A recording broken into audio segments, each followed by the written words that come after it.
The Red Ball Express was bleeding to death on the roads of France, September 1944. The invasion had succeeded. The beachhead at Normandy held. German defenses cracked. The Allies pushed inland with velocity that threatened to exhaust supply lines entirely.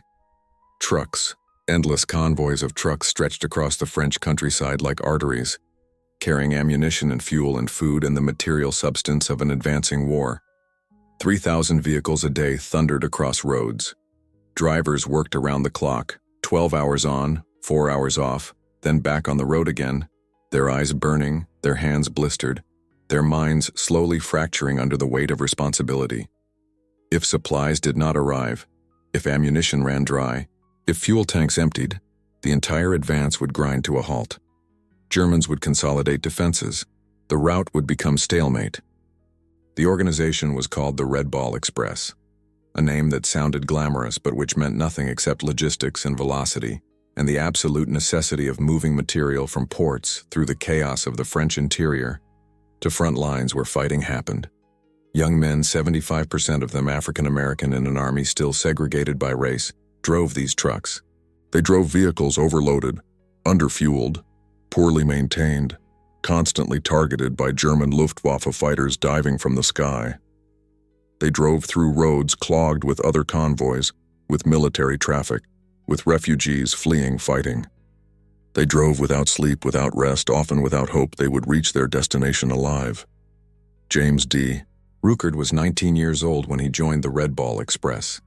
He had grown up in Kentucky, learned to drive on farm roads, never imagined his life would lead to this, sitting in the cab of a 6x6 truck in France, surrounded by ammunition that could detonate if hit by enemy fire, driving on roads that seemed designed specifically to tire drivers into mistakes costing lives. He was young enough that exhaustion felt like it could be overcome through willpower. He was experienced enough as a driver to understand that roads were inefficient, that established routes added hours to every journey, that somewhere in the chaos there had to be a better way. The orders were simple and absolute. Drivers received specific routes.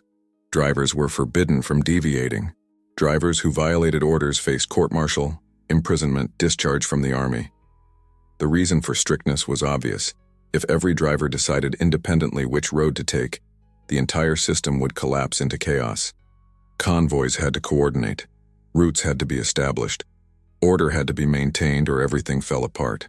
But from the perspective of a driver sitting in a truck at midnight, watching another convoy ahead sit motionless on a congested road, knowing somewhere ahead there had to be a way forward that did not require sitting still, burning fuel and burning time, the rules seemed arbitrary and counterproductive. James was driving ammunition. His truck was loaded with shells for artillery pieces. The shells could detonate if the truck crashed. They could detonate if the truck caught fire. They could detonate if enemy shells hit the truck or if enemy aircraft strafed the convoy. Carrying ammunition meant carrying a mobile bomb. It meant driving with knowledge that a moment of inattention could result not just in his own death, but in deaths of everyone within half a kilometer, fellow drivers, soldiers on roads, civilians in wrong places. This knowledge existed in the background of consciousness, pressure that never fully disappeared, weight that accumulated with each hour of driving. The specific route that day, September 1944, no exact date recorded, though military records later pinpointed it to the second week, should have taken 3 hours. But the road ahead was congested. Another convoy had broken down.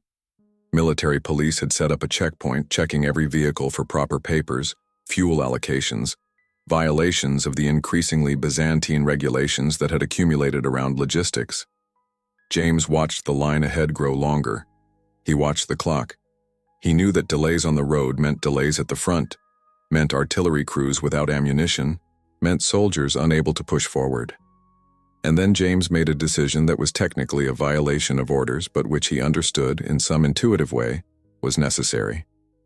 He had been born and raised in rural Kentucky. He knew roads and land the way most people knew the rooms of their own homes. He knew that roads were not arbitrary. They were paths determined by geography, by location of hills and rivers and dense forest. If the main route was congested, there had to be alternative routes. He knew that German maps and German defenses would be based on main roads, on established supply lines. He understood, though he could not have articulated this in technical military language, that the unexpected route, the route that violated orders, might actually be the safest route. Without requesting permission, without informing anyone, James turned his truck off the main road. He had noticed, during earlier convoys on this route, a farm road that cut through the countryside. It was not an established supply route. It was not on military maps. It was simply a path that local farmers had used for generations. It added no distance. If anything, it was a shortcut. It would take him off the congested main road and deliver him to a point further forward on a secondary route that was less congested, less controlled, less visible to German observation posts. His truck bounced and rocked. The ammunition in the cargo bed shifted and settled. The engine strained on the uneven surface, and James drove forward, toward a destination that existed beyond the boundaries of established supply routes, toward a place outside the carefully controlled system designed to contain chaos, but which was itself beginning to fracture under the velocity of events. The farm road deteriorated as James drove deeper into it. What had seemed like a viable shortcut began to reveal itself as something more ambiguous, a path used by farmers, but not maintained by military engineers. No markers indicating it was safe, no checkpoints or military police or other signs of official use. The truck bounced through ruts, branches scraped against the cab. The road wound through dense forest, cutting through sections of countryside that had not been cleared or scouted or verified as free from German presence. With each kilometer, James felt the growing weight of what he had done, not just violated orders, but put himself and his truck and his cargo into a situation where he was completely alone, completely unguided, completely dependent on his own judgment and instinct. The doubt began crystallizing around a specific question. What if the road led nowhere? What if it was a dead end? What if he would have to turn around and rejoin the main convoy, would have to explain where he had been, would have to face questioning about why he had deviated from his assigned route? The consequences began taking on concrete form. Court-martial, imprisonment, discharge. Not punishment for something done deliberately in violation of orders, but punishment for something done because he thought he knew better than officers who had planned the routes. The arrogance of that assumption, that a 19-year-old truck driver understood logistics better than military planners, began seeming obvious and indefensible, and yet he continued driving. The road began curving in what seemed like a circular path. James checked his compass, a basic military compass kept in the cab, and verified he was still moving generally in the right direction, still heading toward front lines. The forest was thick. Sounds of artillery were distant, barely audible above the grinding of the truck engine. James had been driving convoys for months and had developed a certain attunement to sounds of war. He could distinguish between American artillery and German artillery by explosion signature. He could hear, in particular, patterns of distant fire, whether front lines were stable or moving. Right now, fire seemed distant and relatively stable, suggesting the front was not close enough for immediate danger from stray shells or German counterattacks. The farm road began widening. The forest began thinning. James could see open fields ahead, cultivated sections of French countryside showing evidence of human habitation and use. The road began approaching a small village, a cluster of stone buildings, mostly undamaged, suggesting this area had not been the site of heavy fighting. James slowed the truck as he approached the village, aware that German forces might still be present, aware that a truck laden with ammunition was an obvious target if any German observers noticed it. But the village appeared empty. There were no military vehicles. There were no soldiers, German or American. There was simply a collection of buildings that seemed abandoned, left behind by both armies as the front had moved forward. James drove slowly through the village, watching for any sign of danger, any indication of German presence. Nothing.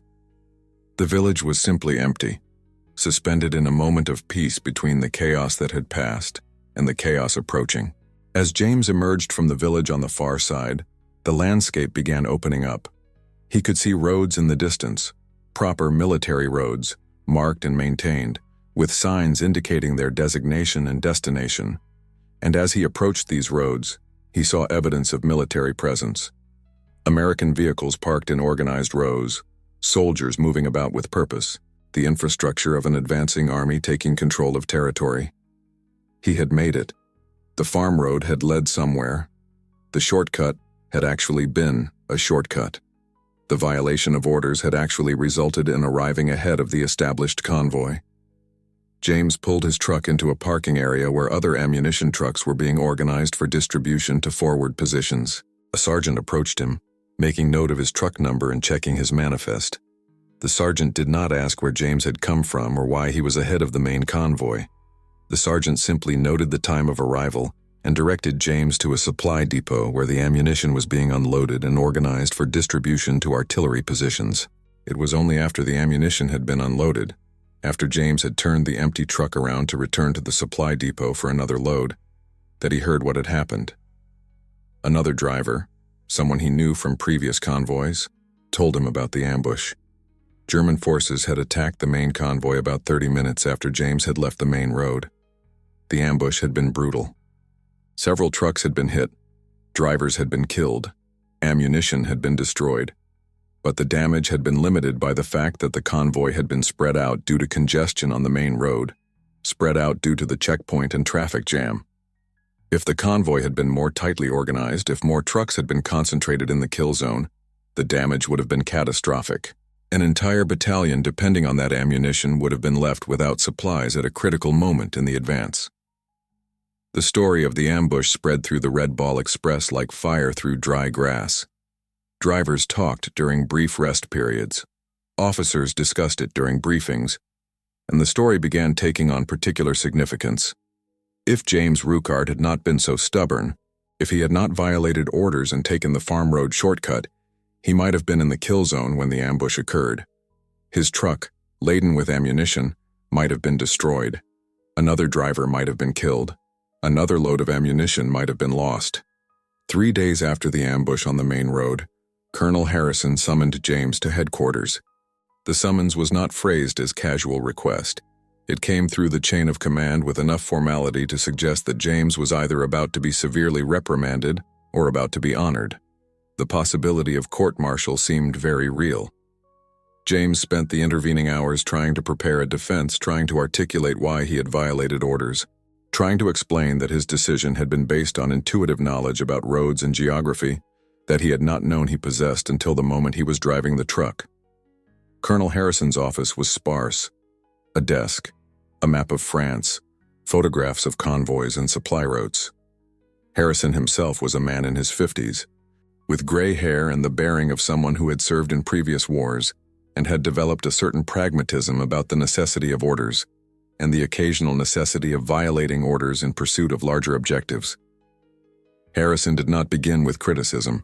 Instead, he began with a question. "Driver Ruckart, do you understand why we issue specific routes to our convoy drivers?" "Yes, sir," James replied. "To maintain organization, to prevent collisions and interference between different convoys, to ensure drivers do not get lost." "Correct," Harrison said. "Now, do you understand why those reasons, while valid, are not the only reasons?" James hesitated. He did not understand. He was trying to anticipate what answer would be most politically expedient, most likely to result in leniency rather than punishment. But Harrison pressed, "The answer is that those are the only reasons. When logistics works correctly, established routes are the best routes. The system, when functioning properly, optimizes for all variables. Drivers who deviate from established routes introduce chaos into that system. Chaos is expensive. Chaos kills people." James felt his stomach drop. This was the prelude to court-martial. This was the official explanation of why his independent decision had been wrong, why it had violated principles extending beyond simple obedience to orders, why it had violated deeper logic of military organization itself. But then Harrison leaned back in his chair and said something unexpected. "And yet, Driver Ruckart, your independent decision may have saved this entire regiment from being slaughtered on a road they did not know would be ambushed. Your violation of orders, your apparent chaos, inserted a variable into the German calculation that they did not anticipate. Your truck was not in the kill zone because you took a road that was not supposed to exist as far as military logistics was concerned. This meant that the convoy that did arrive at the kill zone was less tightly organized than it would have been. which meant fewer vehicles were destroyed, which meant that the ammunition shortage that would have crippled forward operations did not occur, which means the advance continues, which means German counterattacks can be repelled, which means soldiers live who would have died. Harrison stood and looked out the window at the organized chaos of the supply depot, trucks being loaded, ammunition being distributed, the machinery of an advancing army grinding forward. "I am faced with a decision," Harrison continued. "I can court-martial you for violating orders and violating the integrity of the logistics system, which is technically correct. Or I can recognize that sometimes when systems fail or when situations change too rapidly for systems to adapt, individual judgment becomes more valuable than obedience. I have decided to do neither. I am recommending you for commendation. But I am also issuing a direct order that this commendation will be classified and will not be publicized. The reason is that I cannot have other drivers thinking that violating orders will result in commendation. The system must hold. Individual initiative must be channeled through proper command structures. And yet, I also cannot ignore the fact that your individual initiative saved lives." James did not know how to respond. Relief and confusion washed over him. He had violated orders. He had been correct in doing so. The system had failed. He had exploited that failure. The system needed protection, but what had happened could not be ignored or punished. The resolution of these contradictions seemed to hang in the air between him and Colonel Harrison. "What I need you to understand, Driver Ruckert," Harrison said, turning from the window, "is that you did something correct by accident. You did not plan to save an entire battalion. You did not set out to defeat a German ambush. You simply made a decision based on local knowledge and impatience, and a certain amount of stubborn confidence in your own judgment. And that decision cascaded through the system and produced an outcome that was beneficial. This is the problem with warfare. You cannot predict what will happen. You cannot fully control systems as complex as military logistics. You can only establish rules and hope that people following those rules will have enough integrity and enough judgment to know when to break them." The commendation was issued. It was classified, filed away in military records where it would not be publicly known for decades. James Ruckert continued driving for the Red Ball Express for the remainder of the war.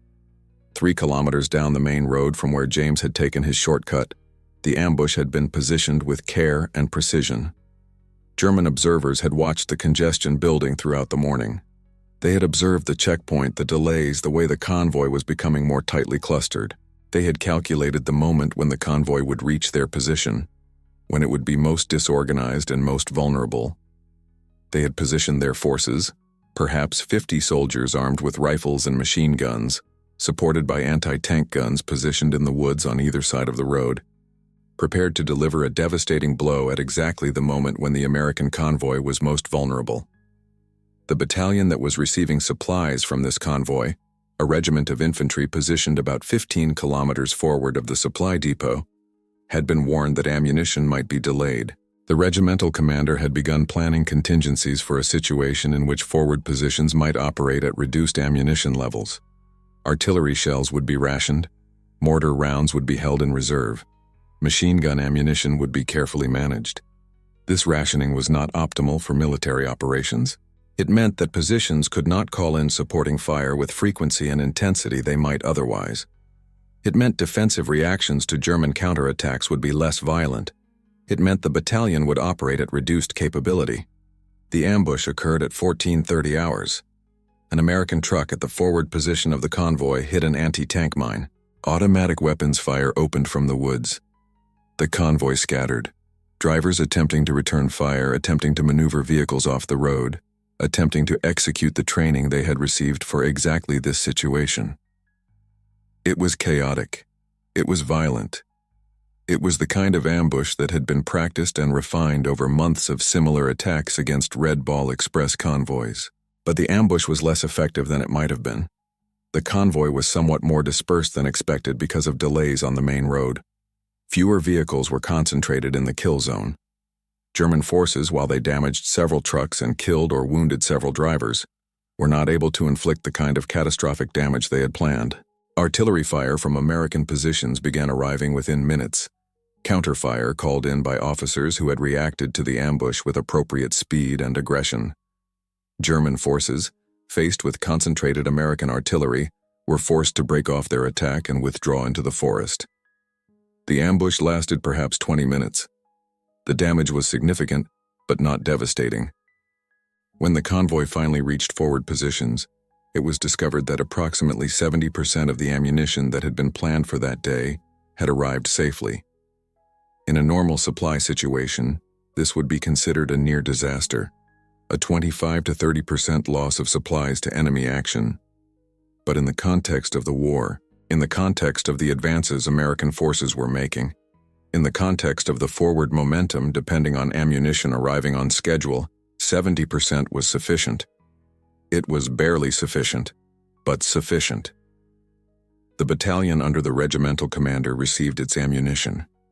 Rationing orders were cancelled. Artillery fire could be called in with normal intensity. The battalion's defensive posture shifted from conservation to aggression.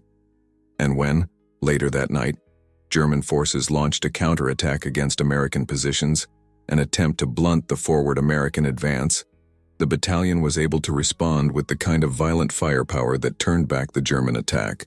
The German counterattack would have been more successful if the battalion had been operating at reduced ammunition levels. If James Ruckard's truck had been destroyed in the ambush, if 70 ammunition trucks instead of 50 had been hit, if the casualty rate among drivers had been higher, then the battalion would have been forced to operate at rationing levels during the counterattack. The firepower available would have been insufficient. The German attack might have broken through. Forward American positions might have been forced to withdraw. The consequences would have cascaded. Other units would have had to reposition. The advance would have been disrupted. Weeks of fighting might have been spent recovering ground that had been rapidly gained. None of this happened because James Ruckard had taken a farm road shortcut, because he had violated orders, because a 19-year-old truck driver from Kentucky had understood, in some intuitive way, that the established system was producing delays and that those delays were creating vulnerabilities. Because he had acted on that understanding without explicit authorization, without certainty of success, without knowing his decision would result in his truck not being in a kill zone, and thus result in slightly more ammunition reaching forward positions, and thus result in a battalion having the firepower necessary to repel a counterattack and continue an advance. The mathematics of it was almost invisible. None of historical records would ever note that James Ruckard's shortcut had directly caused the repulsion of the German counterattack. None of after-action reports filed by the regiment would mention the farm road or the truck driver who had taken it. The connection was too attenuated, too indirect, too dependent on contingency and chance, and yet the connection existed in the structure of events. A single decision by one person had cascaded through systems and situations and produced an outcome that was measurable and significant. 50 or 100 German soldiers who might have achieved a breakthrough instead fell back into darkness. 20 or 30 American soldiers who might have been killed in a disorganized withdrawal instead survived to continue fighting. The war continued forward. James Ruckard continued driving for the Red Ball Express until the end of the war in Europe. His commendation remained classified. He received no public recognition. No promotion resulted from his actions. He simply continued doing what he had done throughout the war, driving trucks carrying supplies from depots to forward positions, delivering the material substance of war to the men prosecuting it. He was discharged in December 1946, returned to Ohio, and resumed a civilian life that would never acknowledge or recognize the moment when his decision had affected the course of events at a scale extending beyond his own immediate experience. The history of the Red Ball Express was written without particular emphasis on individual drivers or individual moments of disobedience.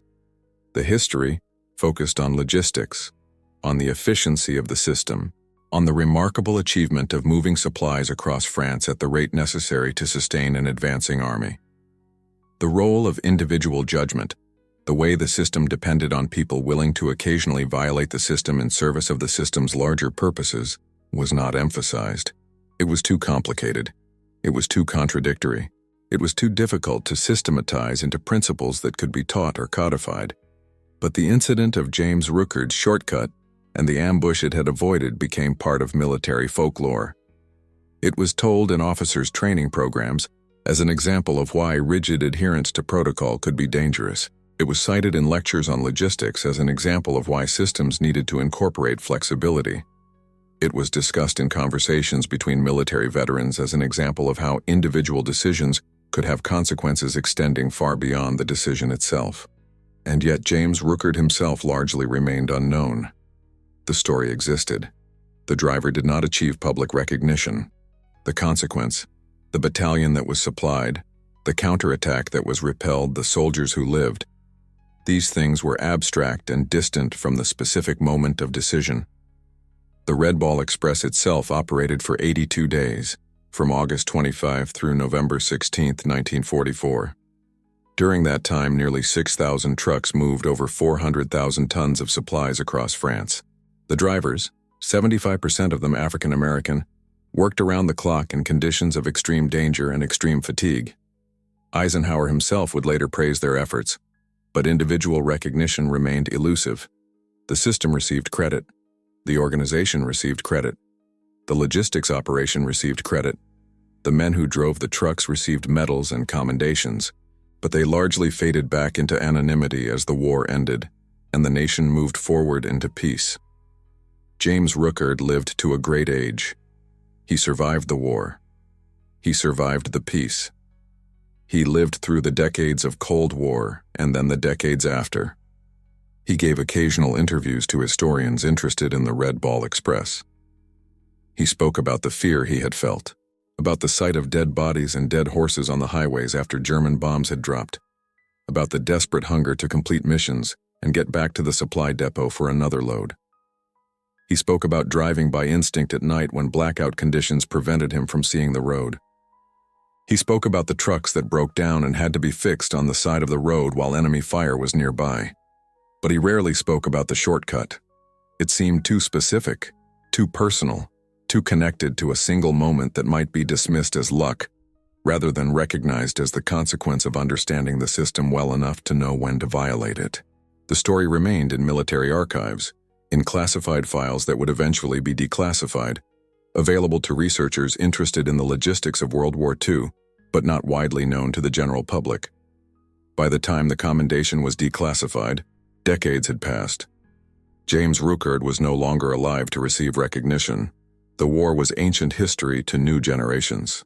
The lessons that might have been drawn from his example, about the balance between order and individual initiative, about the way systems both depend on and are threatened by violations of their rules, about the complex relationship between obedience and judgment, these lessons were obscured by the passage of time and the distance created by historical perspective. But in the institutional memory of the military, in the stories told by officers to new generations of officers, in the principles embedded in military doctrine about the necessity of flexibility within systems, Ruckert's legacy persisted. He had demonstrated that sometimes the greatest service to the system comes not from obedience, but from understanding the system well enough to know when its rules need to be broken. He had shown that individual judgment, exercised with knowledge and humility, could produce outcomes that benefited everyone even when that judgment violated explicit orders. His truck had delivered ammunition that would otherwise have been destroyed. That ammunition had supplied a battalion that would otherwise have been depleted. That battalion had repelled a counterattack that might otherwise have succeeded. Soldiers who might have died lived instead. They went home. They built lives. They created families. Generations of Americans owe their existence, in some attenuated but real way, to a 19-year-old truck driver who decided that the established rules were less important than forward momentum. That is the mathematics of individual action in warfare, invisible, unmeasurable, but absolutely consequential. James D. Ruckert understood this even if the history books never quite managed to say his name.